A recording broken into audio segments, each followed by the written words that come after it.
What's up YouTube? Casey here. It's a new week and I'm back with a new video. I've got a surprise behind me, but you're gonna have to wait to the end of the video to see it.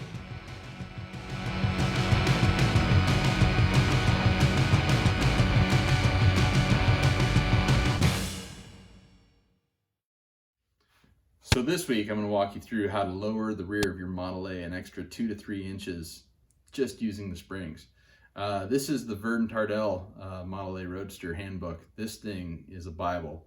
Vern's a local guy. I've had the pleasure of meeting him once or twice. He wrote this book in, I think, the late 1990s. And really it just, you know, if you want to put your fingers on the pulse of what's cool for traditional hot rod, this is the Bible. Chapter 4 has a section on tailoring and trimming the rear axle spring. I'm going to walk you through Vern's method. This is on a spring that's probably a cheap aftermarket copy. It's definitely not an OEM spring. So I'm going to do things a little bit differently than in Vern's book, but we'll get the basic idea and we'll see before and after what it does to the height of my chassis. So stay tuned, check it out. All right, so here we have a commonly available aftermarket Model A rear spring. I don't know if this is a coupe or a Roadster spring. I don't think really that it matters. Obviously it is missing the main leaf currently. That's still on the car because they sit under a fair bit of tension to spread them out to get them onto the shackles. So I left the main leaf in place because we're just messing with the leaves, working our way up from the main. So if I tilt this up for you to see it, what I've got here is I've got 5 leaves. 1, 2, 3, 4, 5.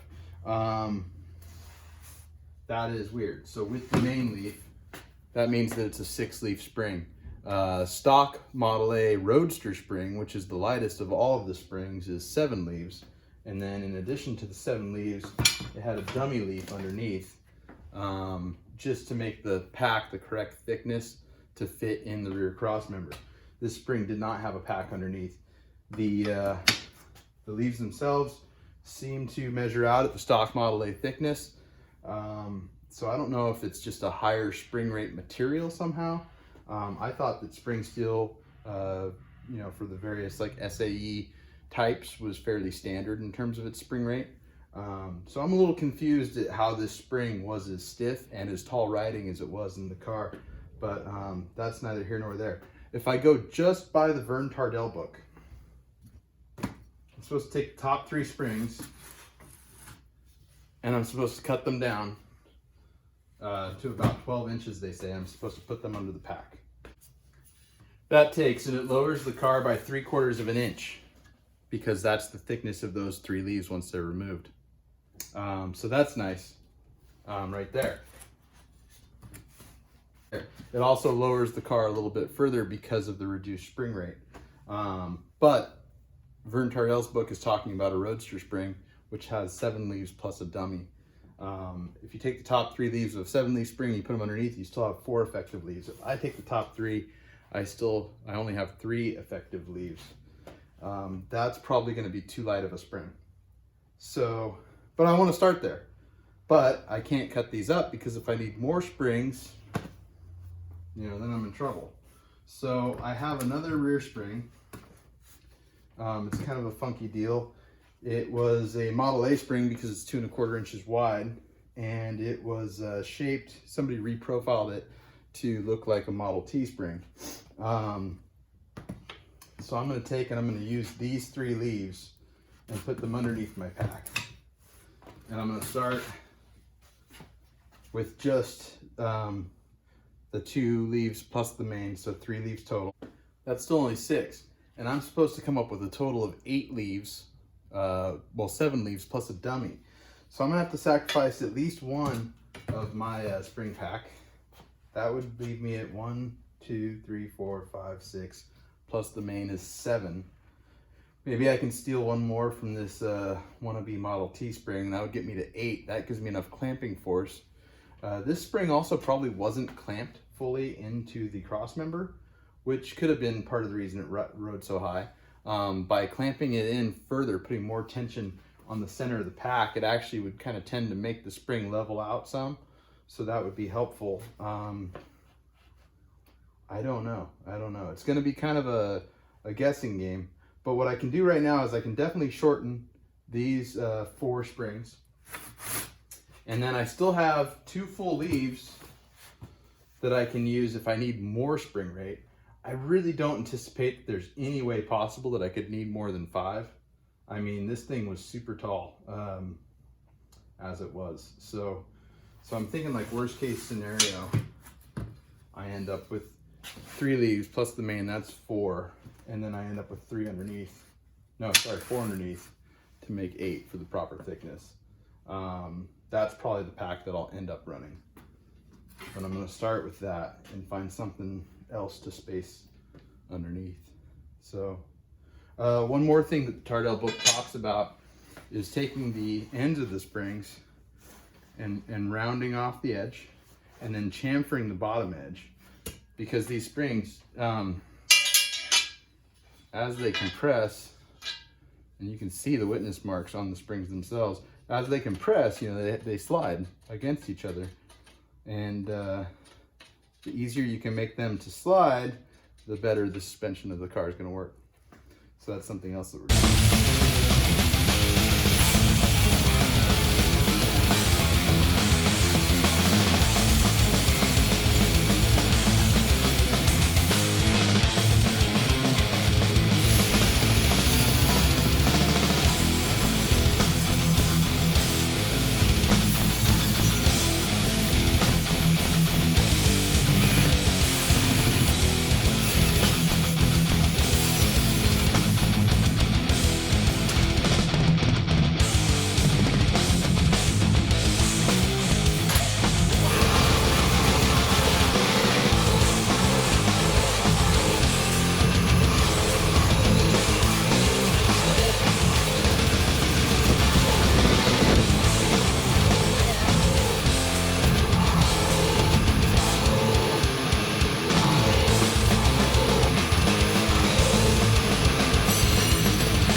So we can use this as our master for sizing all the rest of them. So I've got all of my potential spacer springs cut down, rounded edges. I chamfered all the edges just so I could kind of get a feel for the practice before I did it to the main leaves. So let me show you what I mean when I'm talking about chamfering on the main leaves. I've got one of my main leaves set up here. And if you look, you can kind of see, basically you just break the corner and round it off. As you can see, it's rounded a little bit. This is the bottom of the spring, so this edge here keeps the spring from digging in. It's more apt to glide along the surface. And let me show you the other side too. So it's not necessary to chamfer the top side of the spring, but I just did it for a more uniform look. But if you look, you can actually see the witness marks from where the spring that was on top of this one was riding, and where it's kind of worn a little groove in the spring. So to keep the spring from catching in that groove, even with its new chamfer, I'm gonna smooth that transition out a little bit with the grinder.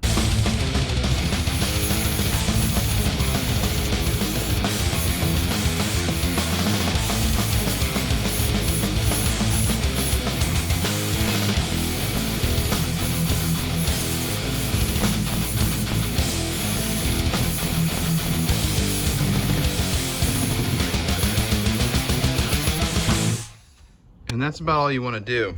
You want to take your time while grinding on spring steel. You're also not trying to dramatically decrease the thickness of the spring, because it's important that the spring keep a relatively even thickness. But you want to take your time as you're grinding and watch for discoloration. Spring steel will blue pretty quickly, and if you start to blue it, you're actually going to get into the temperature, which is going to affect the spring's temper and make it hard, brittle. So you don't want to do that. But if I do end up putting another spring on top of this one, which I'm not going to in the first iteration, it's gonna be a benefit to no longer have that little worn groove in the spring. Also probably good to eliminate a sharp edge, which could be a potential stress riser as well. So that's what we want it to look like in the end on the top. All right, so this is what we're left with. As you can see, we've got 2 main leaves plus the actual main leaf, which is still on the car. And then we've got 5 spacer leaves, including this rather flat leaf, which when we clamp it in should actually kind of spread out the rest of the leaf and make the whole car sit just a little teeny bit lower. We'll see if we even need to have this in here. And then I still have 2 more leaves, which I can add to this pack, removing spacer leaves if I need to fine tune the ride height or if it's just too light of a spring for the car. But we're gonna start with this and see where we land. Okay, so here we have our 2 effective leaves going onto the main leaf. They're under a little bit of tension right now with the 2 C-clamps. Not quite enough to get the bolt started, and certainly not enough to get any of my my spacer leaves in place underneath. So what I'm gonna have to do is I'm gonna have to slowly work these 2 leaves down with the C-clamps, and then I'm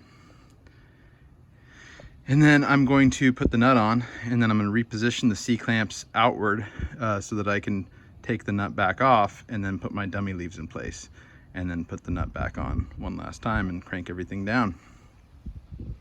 All right, so here we are with the bolt snug down as far as we can get it. As you can see, it's a shouldered bolt. I've moved my clamps out far enough to where if I pull the nut off, I can get the dummy springs in place.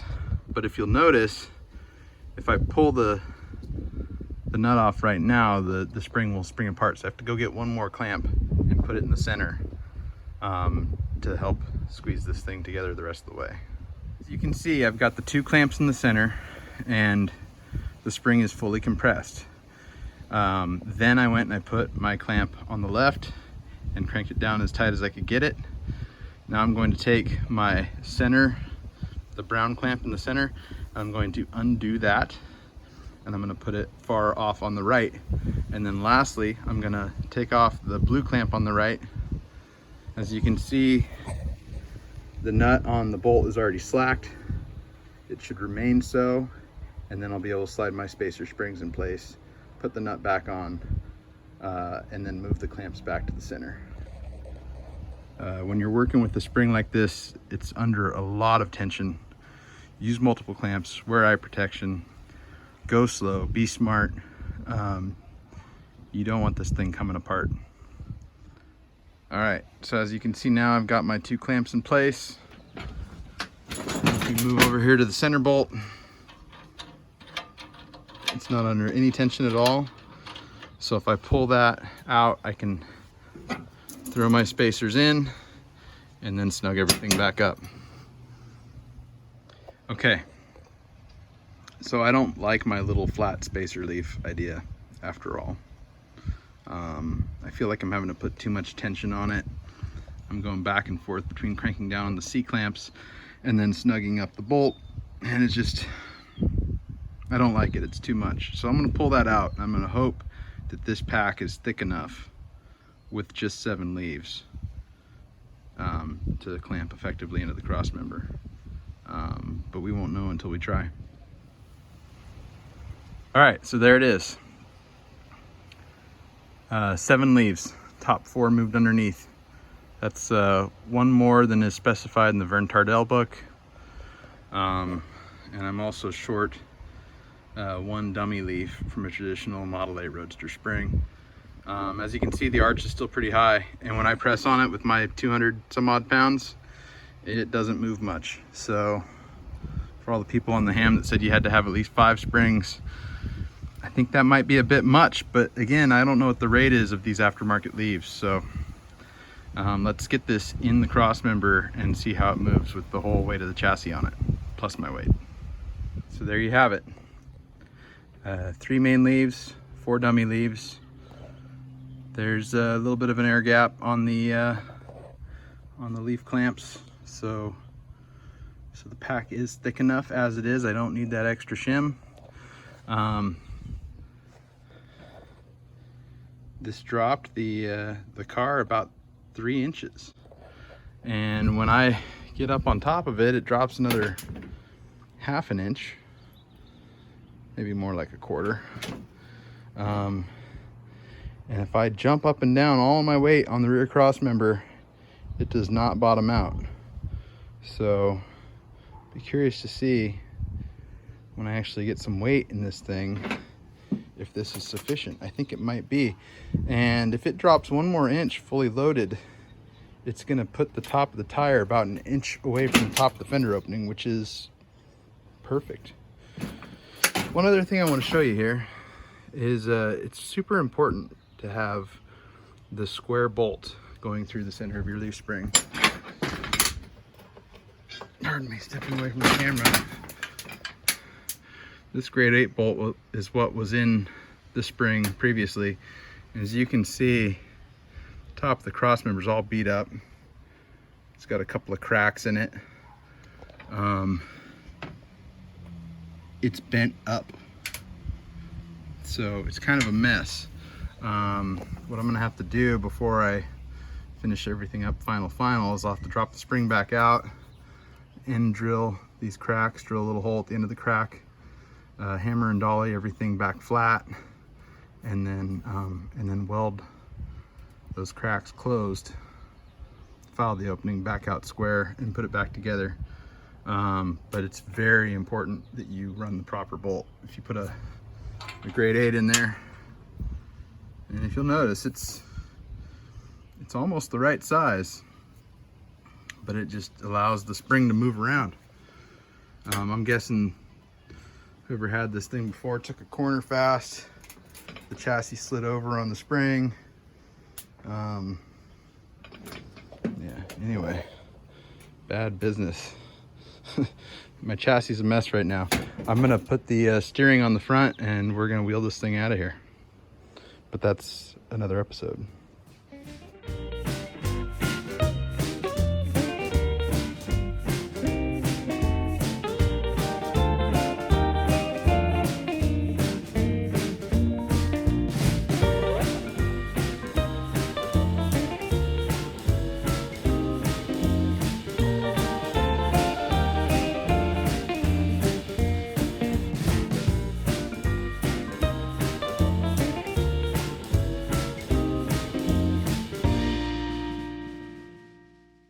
Alright guys, I hope you found that informative this week, and I hope you're half as stoked as I am on the way the project's coming together. I can't wait to start buttoning up the body and get into the paint job on this thing. That's actually one of the things I'm most excited about. Anyway, thank you so much again for watching this week. Please hit that like button, subscribe if you haven't already, and make sure you hit the comments to let me know what you want to see more of in the future. Thanks for watching. See you soon.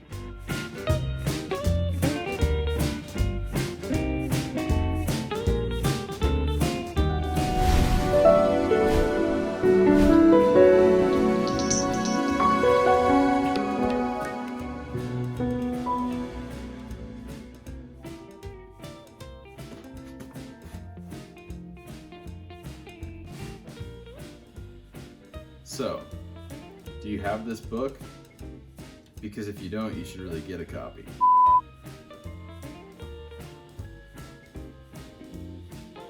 So there's just one question you have to ask yourself. Do you have this book? Well, you should. A chapter in the Vern Tardel book, or a section in a chapter on the Vern Tardel book.